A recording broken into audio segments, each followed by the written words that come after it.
प्रिय विद्यार्थियों, मैं वीरेंद्र कुमार मिश्रा, प्रवक्ता Hindi, general inter college Bareilly, online कक्षाओं में आपका बहुत बहुत स्वागत करता हूं। काफ़ी समय से आप इस समय संस्कृत खंड को पढ़ रहे हैं और संस्कृत खंड में अर्थ पूछा जाता है, संधि पूछी जाती हैं, कभी कभी विभक्तियाँ पूछ ली जाती हैं शब्दों में, और कुछ परीक्षाएं ऐसी भी रहती हैं जिनमें प्रत्यय है, कहीं पर आदि ये सब चीज़ें भी पूछ लेते हैं, वचन है। तो इन सब चीज़ों को ध्यान से समझते हुए करते हुए चलिए। और श्लोक में हम लोग थोड़ा सा अर्थ को मिला जुला करके बढ़ा भी देते हैं, लेकिन जो हमारी गद्यांश हैं उनमें हम अनुवाद के रूप में अर्थ को करना चाहिए, ताकि जो उसमें लकार भी कभी कभी बदल जाती है थोड़े से असावधानी से, इसलिए उसके अर्थ को अनुवाद के रूप में करें। और संस्कृत का जो श्लोक होता है उसमें थोड़ा बहुत बढ़ा चढ़ा करके कह देते हैं समझाने की दृष्टि से। वैसे संस्कृत का एक नपा तुला ही भावार्थ अर्थ होता है। धन्यवाद। देखते हुए चलें। कविंदुम ये विश्व वंद्या कवया, ये संस्कृत सामान्य हिंदी वालों के लिए ये राष्ट्रीय पाठ है। और इसमें विश्व वंद्या कवियों में वाल्मीकि, कालिदास, व्यास, ऐसे 3 कवियों का इसमें प्रशंसात्मक वर्णन भी किया गया है, उनकी श्रेष्ठता का इसमें वाचन किया गया है। तो वाल्मीकि के बारे में पहले बताया गया है, वाल्मीकि जी के बारे में। कविंदुम नवमी वाल्मीकि। कविंदुम, कवि इंदुम, देखिए पहले शब्द देखिए, कवि और प्लस इंदुम, कविंदुम। तो यहाँ देख रहे हैं आप, यहाँ पर छोटी है, इधर भी छोटी है, बराबर क्या बन गई? बड़ी बन गई। कौन संधि हो गई? दीर्घ स्वर संधि हो गई, दीर्घ स्वर संधि। कविंदुम नवमी, कवियों में चंद्रमा के समान। वाल्मीकि जी को मैं नवमी माने प्रणाम करता हूँ। कवियों में चंद्रमा के समान वाल्मीकि जी के लिए मैं प्रणाम करता हूँ। यस्य रामायणी कथाम, जिनकी रामायण की कथा को,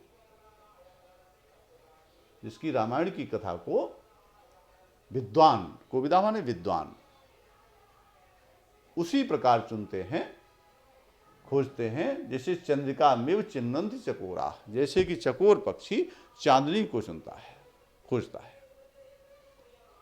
कवियों में चंद्रमा के सदृश वाल्मीकि जी को मैं प्रणाम करता हूँ, जिनकी रामायण की कथा को विद्वान उसी प्रकार खोजते हैं, उसी प्रकार चुनते हैं, जैसे कि चकोर पक्षी चांदनी को चुनता है, चांदनी को खोजता है। इस तरीके से समझते हुए चलें। वाल्मीकि कवि सिंहस्य कविता वनचारिणा, कविता रूपी वन में विचरण करने वाले, कविता रूपी वन में विचरण करने वाले वाल्मीकि कवि रूपी सिंह की, वन शब्द आ गया, वन में विचरण करने वाले, सिंह का रूपक भी दे दिया कि कविता रूपी वन में विचरण करने वाले वाल्मीकि कवि रूपी सिंह की राम कथा के स्वर को श्रवण माने सुनकर कौन याति परम पदम, ऐसा कौन है जो परम पद को, मोक्ष को प्राप्त नहीं करता। कविता रूपी वन में विचरण करने वाले वाल्मीकि कवि रूपी सिंह की राम कथा के नाद को, राम कथा के स्वर को सुनकर कौन याति परम पदम, ऐसा कौन है जो मोक्ष को प्राप्त नहीं होता। अर्थ को पूरा समझते हुए चलिए। कूजंतम राम रामेति मधुरम मधुराक्षरम, आरोही कविता शाखाम वंदे वाल्मीकि कोकिलम।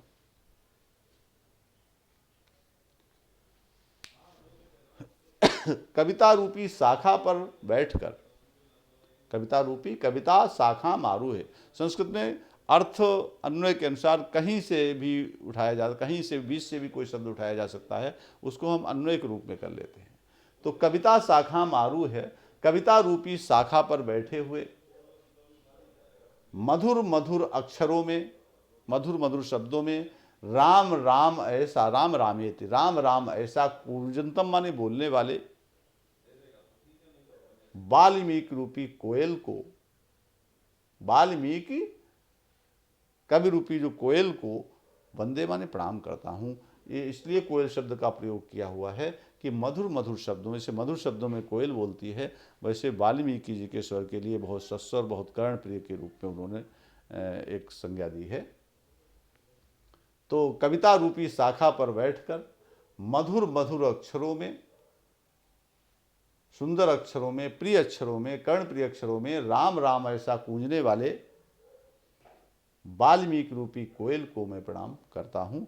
ऐसा व्यास जी के संबंध में ये 3 श्लोक, नहीं, वाल्मीकि जी के संबंध में 3 लोग बताए गए हैं, 3 बातें बताई गई हैं, क्योंकि इन्होंने रामायण की रचना की थी और राम के संपूर्ण चरित्र को अपने उस रामायण में लिखा था। बहुत ही करुणार्ध हृदय के कवि ये हुए हैं। कहते हैं कि एक तमसा नदी के किनारे एक बहेलिये ने जो है वो एक क्रौंच पक्षी को मार दिया था। तो क्रौंची विलाप कर रही थी, तो उसके विलाप के रुदन से प्रभावित होकर इन्होंने वाल्मीकि रामायण की रचना की और पहला श्लोक इन्होंने लिखा था। उसका पहला श्लोक जो था वो यही था, मां निषाद प्रतिष्ठाम त्वं गमा शाश्वती समा यत् क्रौंच मिथ्यादेकम मवधि काम मोहितम। हे बहेलिये, तू कभी भी प्रतिष्ठा को प्राप्त नहीं होगा, क्योंकि तूने कामाशक्त इस क्रौंच और क्रौंची के जोड़े में से क्रौंच का वध कर दिया है। इस प्रकार उन्होंने करुणा से द्रवित होकर वाल्मीकि रामायण की रचना की। यही संस्कृत काव्य का ये पहला ग्रंथ बना। तो ऐसी अंतर कथाएं जो है वो इन पाठों से जुड़ी रहती हैं। व्यास जी के संबंध में आप देखें, कहते हैं कि व्यास जी इन्होंने वेदों की रचना की, अपितु वेदों की रचना न करके इन्होंने वेदों का वर्गीकरण किया, वेदों को इन्होंने क्लासीफाई किया है। ऋग्वेद, यजुर्वेद, अथर्ववेद, सामवेद, इनको इन्होंने अलग अलग बांटा और अपने शिष्यों में उनको उसको दिया। श्रवणांजलि पुट पेयम, देखें ध्यान से, श्रवणांजलि पुट पेयम विरचितवान भारत आख्यमृतम्या। कानो रूपी अंजलि से पीने योग्य। श्रवण अंजलि, कानो रूपी अंजलि से जल पीते हैं, तो और शब्द किससे सुनते हैं, किससे पीते हैं, कानों से। तो श्रवणांजलि पुट पेयम, कानो रूपी अंजलि से पीने योग्य महाभारत नामक अमृत को जिन्होंने रचा है, जिन्होंने बनाया है, जिन्होंने सृष्टि की है। कानो रूपी अंजलि से, क्यों, महाभारत जो है वो ज्ञान का भंडार है, तो कानो रूपी अंजलि से पीने योग्य महाभारत नामक अमृत की जिन्होंने सृष्टि की है, जिन्होंने रचना की है, तम अहम, मैं उन अराग कृष्णम अकृष्णम, मैं उन राग रहित और कृष्ण रहित यानी पाप रहित, मैं उन राग रहित और पाप रहित कृष्ण द्वैपायन को प्रणाम करता हूं। कानो रूपी अंजलि से पीने योग्य जिन्होंने महाभारत नामक अमृत की सृष्टि की है, रचना की है, उन राग रहित और पाप रहित मैं कृष्ण द्वैपायन जी को प्रणाम करता हूं। कृष्ण द्वैपायन भी इनका एक नाम था, दूसरा नाम था। नमः सर्वविदे तस्मै व्यासाय कवि वेद से, कवियों में ब्रह्मा के समान, कवियों में ब्रह्मा, कवि ब्रह्मा, कवियों में ब्रह्मा के समान तस्मै व्यासाय, उन व्यास जी के लिए तस्मै शब्द आ गया। तस्मै, तस्मै ताभ्याम तेभ्या, तो इसमें तस्मै ये चतुर्थी एक वचन, चतुर्थी एक वचन, इस प्रकार से शब्दों में भी आप पहचान करें। तो नमः सर्वविदे तस्मै व्यासाय कविदे, उस व्यास जी के लिए, जैसा विशेषण वैसा विशेष, तो तस्मै व्यासाय, उन व्यास जी के लिए, व्यास जी भी चतुर्थी, इसमें भी चतुर्थी, कवियों में ब्रह्मा के समान उन व्यास जी के लिए प्रणाम है। नमः माने प्रणाम है। चक्रे पूर्णिम सरस्वत्या, उन्होंने अपनी वाणी से, सरस्वत्या माने वाणी से, उन्होंने अपनी वाणी से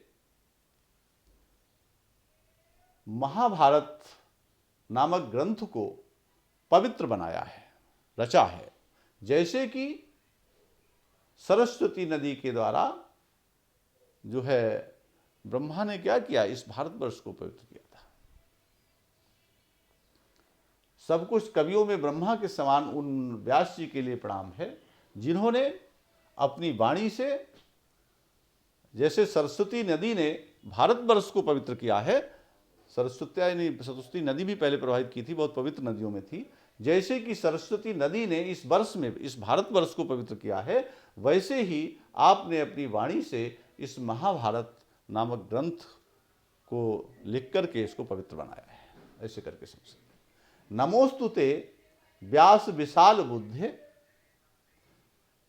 विशाल बुद्धि वाले और फुल्लार अरविंदायत पत्र नेत्रम, और खिले हुए कमल के जैसे चौड़े पत्रों वाले, चौड़े नेत्रों वाले, विशाल बुद्धि वाले और खिले हुए कमल के जैसे चौड़े पत्रों जैसे नेत्रों वाले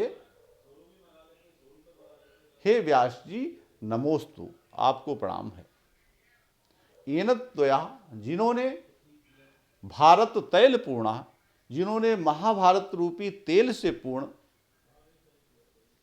ज्ञान में दीपक को प्रज्वालित माने जलाया है, अर्थात जिन्होंने महाभारत रूपी ज्ञान से परिपूर्ण ग्रंथ की रचना की है। एक बार फिर से देखें, विशाल बुद्धि वाले और खिले हुए कमल जैसे चौड़े पत्तों जैसे नेत्रों वाले व्यास जी के लिए प्रणाम है, उन व्यास जी के लिए प्रणाम है। ते नमोस्तु एनत्वया, जिन्होंने महाभारत रूपी तेल से पूर्ण ज्ञान में दीपक जलाया है, अर्थात इस महाभारत की रचना की है, महाभारत ग्रंथ की रचना की है।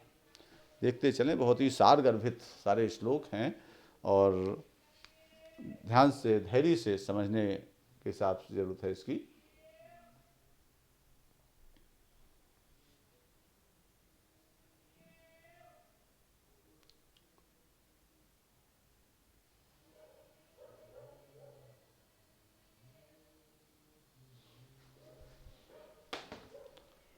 पुरा कवीनाम गणना प्रसंगे कनिष्ठिकाधिष्ठित कालिदास, आप कालिदास के संबंध में बताया गया है। अद्यापि तत्तुल्य कबीर भावाद अनामिका सार्थवती बभू, यानी प्राचीन काल में कवियों के गणना प्रसंगे, गिनती के संदर्भ में कनिष्ठिकाधिष्ठित कालिदासा, जो कालिदास थे वो कनिष्ठिका उंगली पर स्थित मात्र थे। गिनती कहाँ से शुरू होती है? गिनती शुरू होती है यहाँ से 1 2 3 4 5। तो प्राचीन काल में कवियों की गिनती के संदर्भ में, कालिदास के समान कवियों की गिनती के संदर्भ में जो है कनिष्ठिकाधिष्ठित कालिदास, यहाँ से गिनती प्रारंभ हुई। कालिदास एक, और कालिदास के बाद दूसरा कोई नाम नहीं, इसीलिए इस उंगली का नाम अनामिका पड़ गया। आज भी इसका नाम अनामिका है। तो प्राचीन काल में कवियों की गिनती के संदर्भ में कालिदास जो थे वो कनिष्ठिका उंगली पर स्थित मात्र थे। अद्यापि, आज भी, अद्यापि दीर्घ संधि, अद्यापि आज भी तत्तुल्य, उनके समान, कबेह अभावात, कवियों की कमी के कारण, अनामिका सार्थवती बहु, ये जो अनामिका उंगली है वो सार्थक हो गई है, अर्थात उनके समान दूसरा कवि कोई नहीं हुआ, इसलिए ये उंगली अनामिका हो गई। अगर इस पर भी कोई नाम आ जाता तो इसका नाम अनामिका नहीं पड़ता, ये तब से अनामिका उंगली कहलाई। अगला 2 श्लोक इसमें देखें।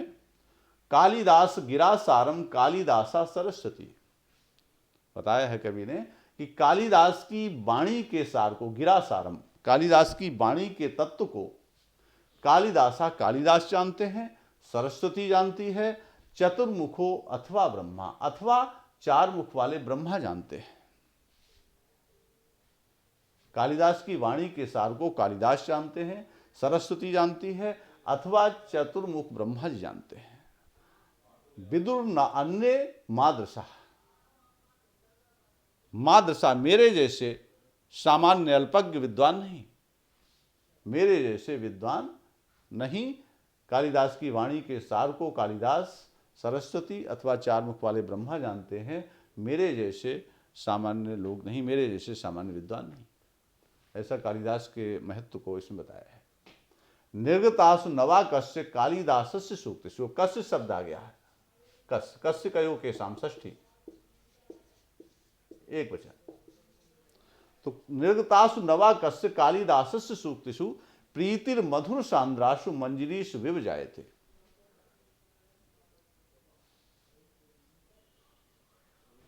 प्रीतिर मधुर सांद्रासु मंजरीषु विवजायते।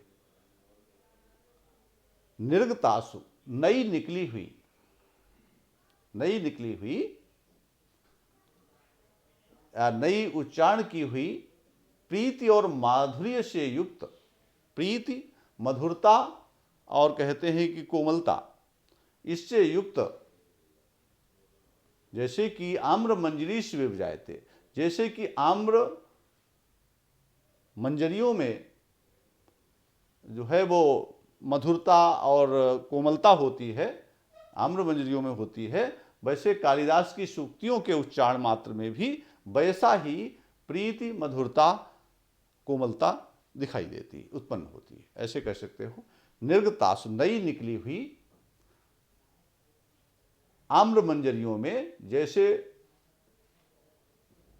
प्रियता, मधुरता और जो कोमलता होती है, वैसे ही कालिदास की सूक्तियों में भी, उसका जब कालिदास की सूक्तियों का उच्चारण करते हैं तो उनमें भी मधुरता और जो कहते हैं सघनता, जो सांद्रता है, वो उनमें भी दिखाई देती है। निर्गतासु नवाकस्य कालिदासस्य सूक्तिषु प्रीतिर्मधुर सांद्रासु मंजरीषु विभजायते। नई उत्पन्न हुई, नई निकली हुई कालिदास की सूक्तियों में मधुरता और सांद्रता, जो कोमलता है, उसी प्रकार दिखाई देती है जैसे कि आम्रमंज, नई निकली हुई आम्र मंजरियाँ हैं, आम्र बौर है, उसमें मधुरता और सांद्रता दिखाई देती है। इस प्रकार से आपने पूरा पाठ ध्यान से पढ़ा है, अंत तक इसको पूरे वीडियो को देखें आप। अगर आपको PDF चाहिए अर्थ वगैरह की, तो आप डिस्क्रिप्शन में लिंक दिया हुआ है, उस पर जाएं और लिंक में जाने के बाद आप जो है डिस्क्रिप्शन में दिए हुए लिंक को क्लिक करें तो आपको टेलीग्राम चैनल से आप जुड़ जाएंगे और आपको वहाँ से PDF मिल जाएगी। ध्यान से पढ़ते रहिए, घबराइए नहीं, अंत तक पाठ को पढ़ें तो निश्चित रूप से आपको इसका लाभ मिलेगा। सारी कक्षाएं ऑनलाइन चल रही हैं, इसी के आधार पर परीक्षाएं संपन्न होने वाली हैं। तो पाठ का अर्थ समझें, बीच बीच में कुछ विभक्ति है, वचन है, कई संधियां हैं, इनका भी अभ्यास करें, प्रत्यय हैं, इनको देखते हुए, पढ़ते हुए अपना कार्य पूरा करें। धन्यवाद।